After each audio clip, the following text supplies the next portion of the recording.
Hi, everybody. Dan Illman, Mike Beer, the DRF race of the day for Friday, October the 2nd. It's opening day at Keeneland, and the feature is the Grade 1 Darley Alcibiades. Let's take a look at this field of two-year-olds getting set to go a mile and a 16th, carded as race number 9. Pretty wide open group on the morning line, Mike. The number 4, Crazy Beautiful, coming off a good effort in the Grade 3 Pocahontas, going to stretch out around 2 turns for the first time.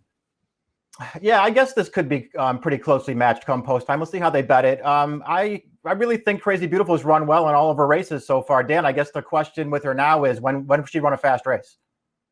Let's take a look at the Timeform US pace projector for this race, and I agree with Timeform US. The 2 travel column, a debut winner at Churchill Downs sprinting on the lead, is likely to make the lead here and really take advantage from post position 2. Simply ravishing the Chev 7 has shown tactical speed, but I don't think anyone in this race is as fast as travel column out of the gate.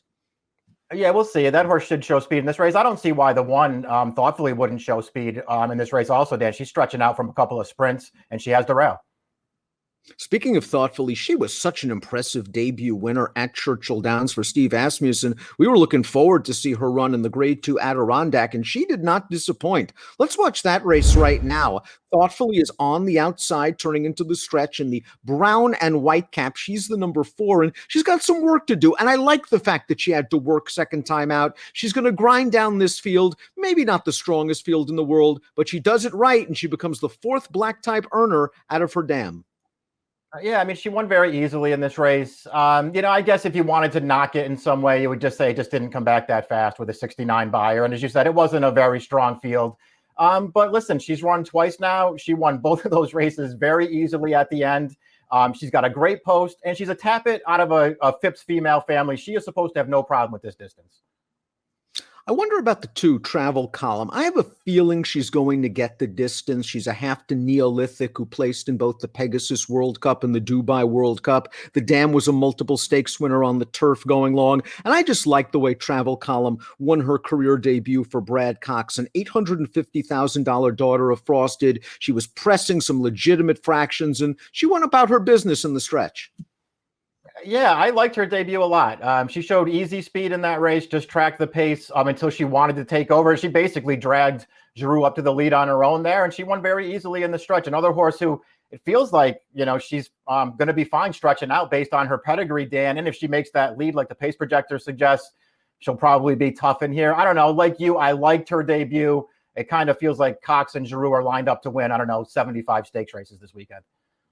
And I believe Cox and Giroux won this race last year with second-time starter off of a maiden win, British Idiom, who went on to win the Breeders' Cup Juvenile Fillies. Olivia of the Desert is the 3. Now, no surprise Olivia of the Desert's been campaigning mostly on the turf. Her dam was stakes placed on the surface, but she's by Bernardini. We like Bernardini on dirt. And Olivia of the Desert seems to like dirt. Let's watch her maiden win at Ellis Park 2 starts back. It only came back a 52 buyer speed figure, but we see her on the outside and in the clear, and she does everything right, doesn't she?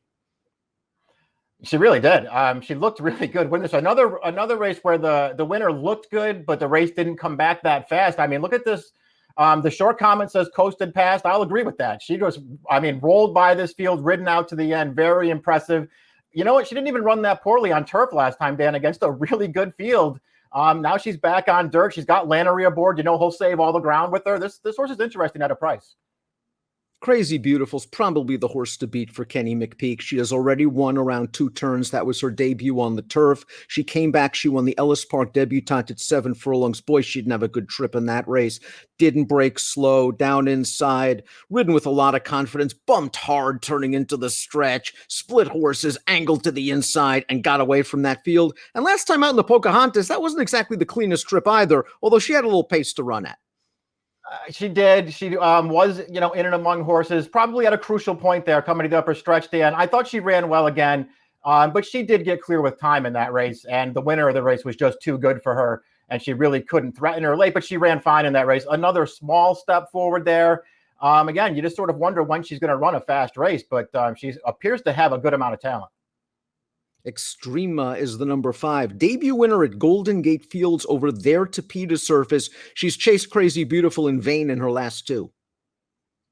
Yeah, it just hasn't been any match for that horse either. You mentioned the bumping with Crazy Beautiful in the debutante in the stretch. That was this horse trying to keep Crazy Beautiful locked in, and she couldn't do it. And then she got out finished. And last time she was just no match for Crazy Beautiful in the Pocahontas. So she's going to have to improve a lot. I had a lot of trouble figuring out where to place the 6 Gramercy, but Godolphin, homebred by Bernardini. She got a really fast pace in her career debut, going a demanding 7 furlongs for a first-time starter, and then she rolled by them in the stretch. Rock solid Beyer speed figure of 72. I have a feeling she's going to translate that synthetic form to dirt. Yeah, I don't mind the surface switch for her, and she's supposed to be able to stretch out as well. She's bred to get long. So we'll see if she handles that. I really liked her debut. You're right that she had a lot of pace to run at, and that certainly helped her. But boy, did she have a lot of ground to make up at the top of the stretch. And she came with a big run to run that field over at the end. I really don't like taking these late running sprinters when they stretch out, Dan, but I think this filly might be pretty good. Simply Ravishing is the number 7, a perfect 2 for 2. Now, she won her career debut going 2 turns on the turf at Saratoga at this distance. You don't worry about distance. They wanted to run her in the P.G. Johnson going 2 turns on the turf. It was a logical spot. It got washed off. They kept her in. They ran 7 furlongs. No problem for Simply Ravishing. Let's watch the P.G. Johnson Stakes, where it's a short field. She's on the outside, but she translates that turf form to dirt very, very nicely, and she's got some tactical ability. She's a likable daughter of Laoban.